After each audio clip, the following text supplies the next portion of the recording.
Ghana is a small but very dynamic independent African state. We should never forget that our duty is to lead Ghana out of the mess. NPP Road to 2024. Exclusive on Pinax TV.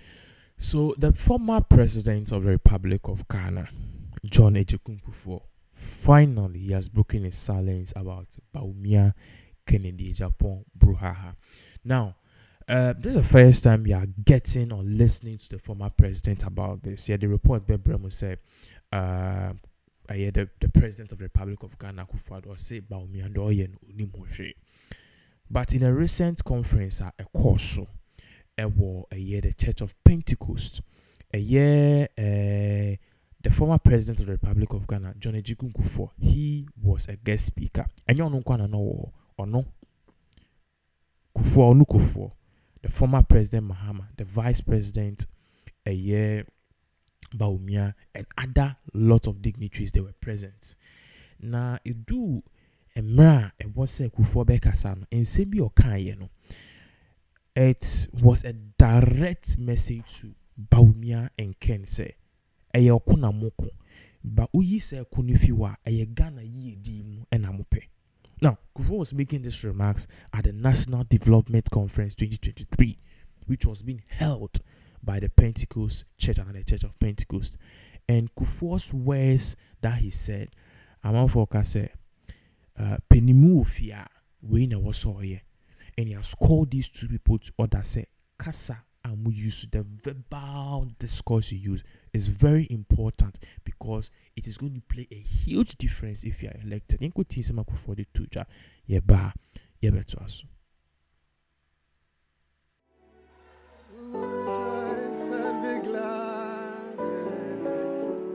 Thank you. Thank you very much. So we want to listen to our Father. Your Excellency, the Vice President, Dr. Mahmoud Bawumia, Your Excellency, former President John Mahama, the Honorable Speaker of Parliament, Alban Babin, Your Ladyship, Chief Justice of Ghana, Justice Chokunu, Honorable Ministers and Members of Parliament, Nananom, distinguished ladies and gentlemen, and fellow citizens of Ghana. First, permit me to congratulate the Church of Pentecost in organizing this mammoth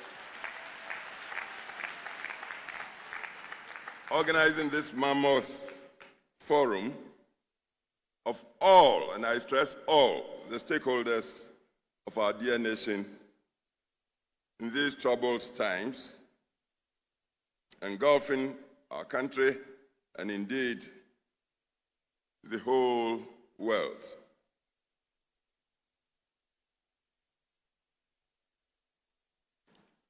And this forum is to deliberate on the crucial theme of moral vision and national development.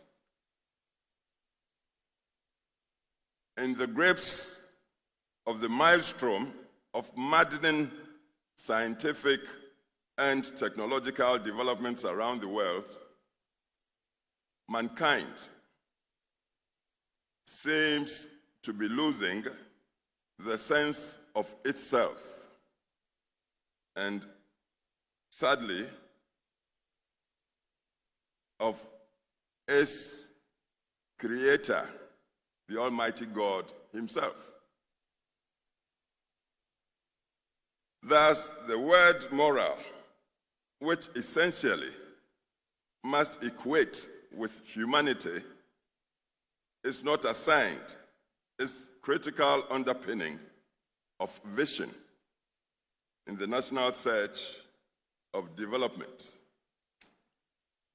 A forum such as this should contribute to refocus our society in infusing and indeed integrating morality in our search for proper development. In this regard, we must agree that all development can only be justified in terms of its service to better the well-being and the lot of all our citizenry, inclusively, regardless of tribe, religion, ideology, gender, wealth, or whatever. Indeed, the National Constitution of Ghana reposes sovereignty in the people as a whole.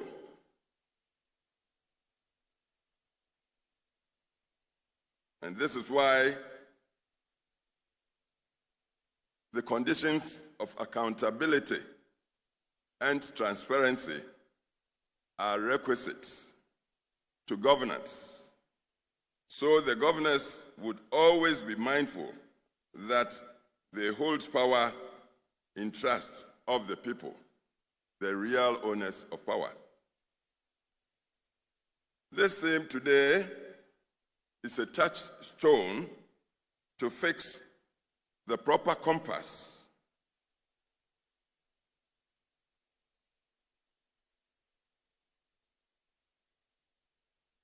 to constitute development of our nation. And I want to thank the Pentecostal Church of Ghana for the historic initiative of bringing all of us, the stakeholders, as I have said. We've got the Vice President here himself, and I'm sure he's representing the President of the nation. We've got the Speaker of Parliament, the Forum of all the people of Ghana here. We've got Her Ladyship, the Chief Justice here, the Oracle of the Constitution of Ghana, to deliberate with us. We've got members of Parliament, both sides, government or majority and minority. We've got our traditional leaders here, the chiefs. We've got our religious leaders here, both Christian and Muslim, and I'm sure, if you like, the traditional. We are all here. We've got people across the generations. Old people like me, we are here.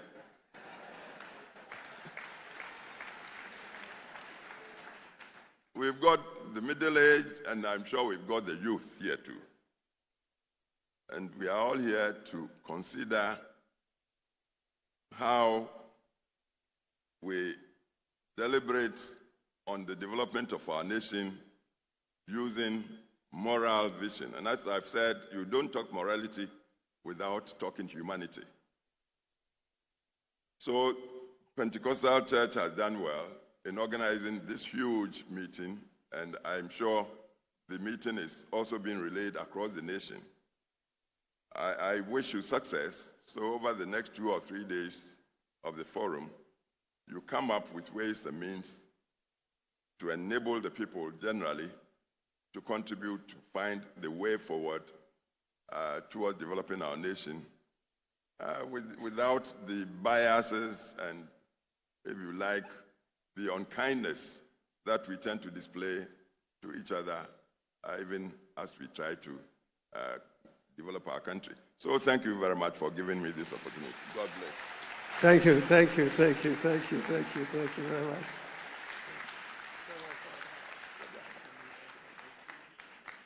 Let's put our hands together for our father. He's done well, making time to join us this morning.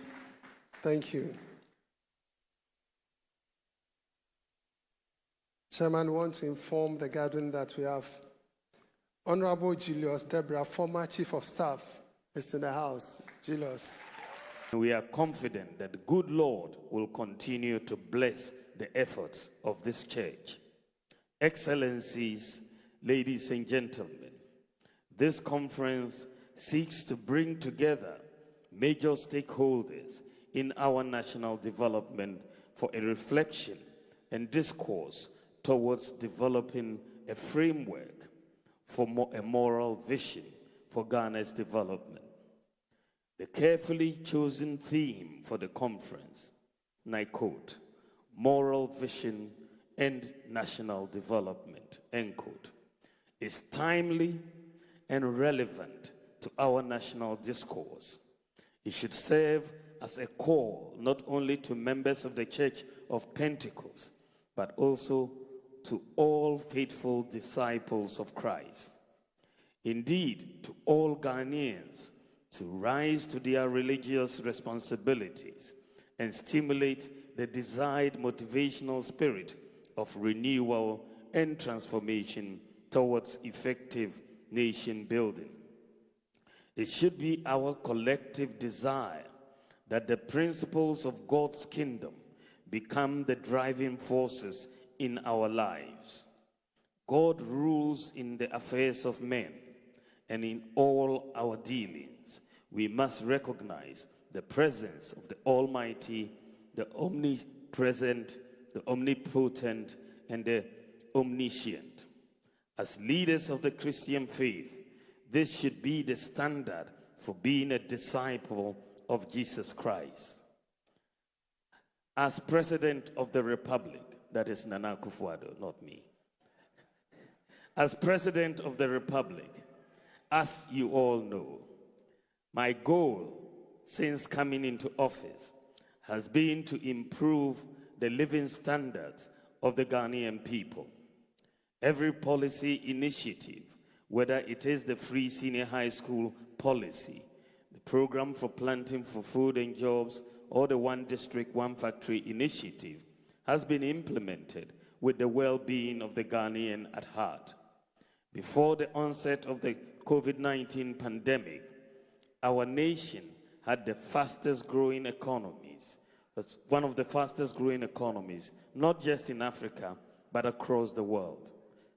However, the ravages of the pandemic, worsened by the effects of Russia's invasion of Ukraine, disrupted our progress.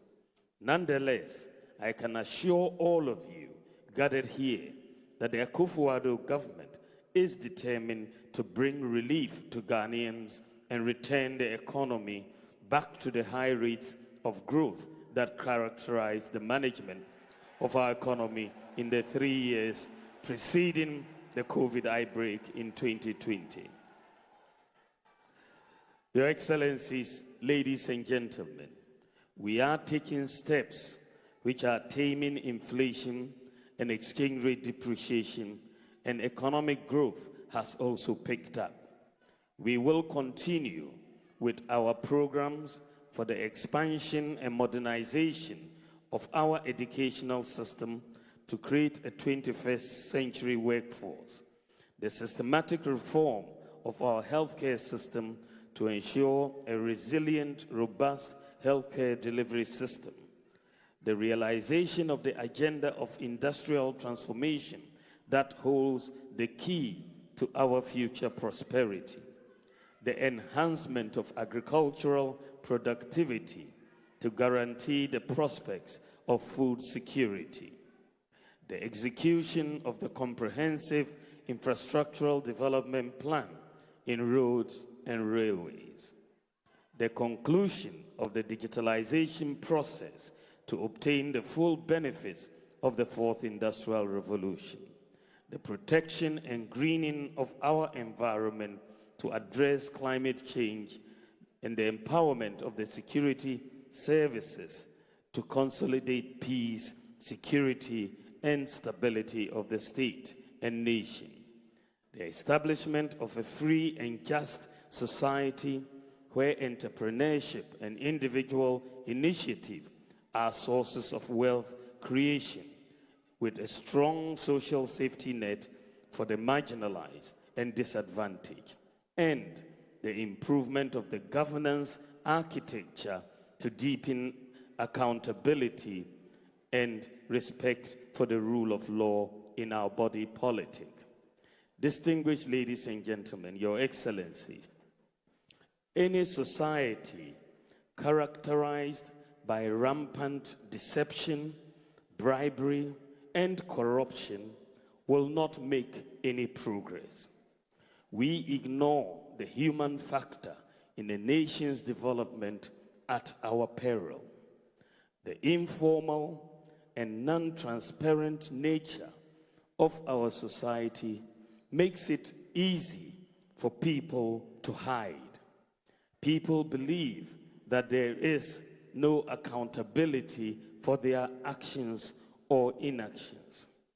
The behavior, as Pastor Eric Nyamiche has just said, Apostle Eric Nyamiche has just said, the behavior of the people determines the transformation of a nation.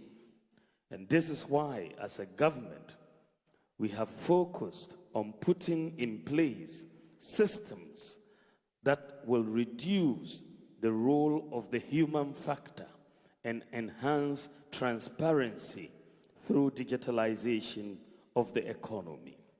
We have put in place systems that will encourage or compel morally upright behavior. And this is why you've seen several initiatives. We are living in a very informal society, and this is why, it was possible for you to be born and you die in Ghana without anybody recognizing you in any official document.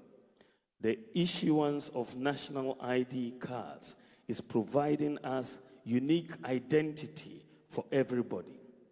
And this now means we are now moving to the stage where from next month going forward, babies who are born will be issued national ID numbers.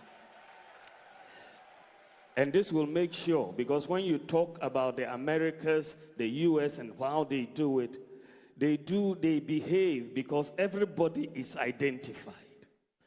Immediately you are born in that society, you are given a social security number or a national insurance number. So from birth through school to work and when you die, everything you do is recorded, is attributable to you. We have lived for a long time in essentially a very informal, non-transparent society. So people can behave in ways that don't have consequences. But when people are uniquely identified, it checks misbehavior because there are consequences to bad behavior, to behavior that is not morally justified.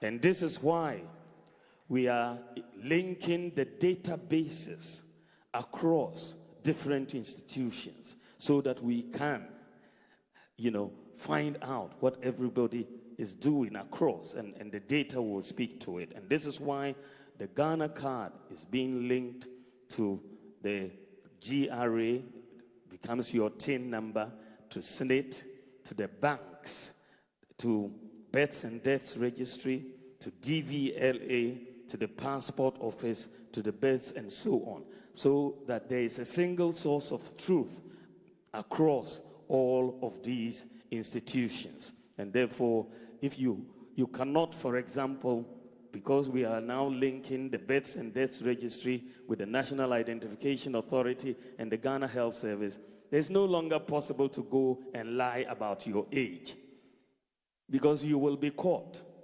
It used to be possible to lie about your age. It is no longer possible now because the interactions with the various systems will reveal what is correct. We have also digitalized the operations of many government institutions, and in the process, we have reduced corruption in those institutions. We at the ports, for example, we've instituted a paperless port system. One of the interesting things about the implementation of the paperless porting system was the resistance of the customs officers when we wanted to make the operations paperless. The officers on day one, the first day of the operations of the paperless port system, some of them organized demonstrations against the system. because they did not want the system to work. But we persisted, and the system is working. We have digitalized the operations of the DVLA, and it's now one of the world-class institutions operating in the country.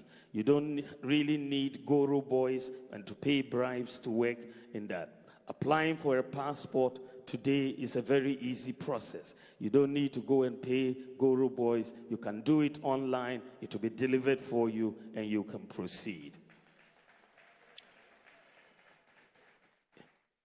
Electricity Company of Ghana, today you can buy your credit on your mobile phone. And it is very, very simple. I will tell you one thing. We noticed a very, very interesting piece of data which speaks to the problems at ECG. We looked at the data, and for a period of 4 years or so, the revenues of ECG were virtually constant. Constant. I said, this cannot be possible. How can you get more customers and your revenue is constant? And the interesting thing was that the value was virtually the same, the constant value. They didn't even take their time to change the value. So we said, no, we need to send in a team to look at the architecture of revenue collections at ECG and digitalize the process properly. So we sent in a team to ECG. They were collecting 450 million Ghana cedis a month. When we sent in the team, there was sabotage. Malware was introduced into the system by people working right there.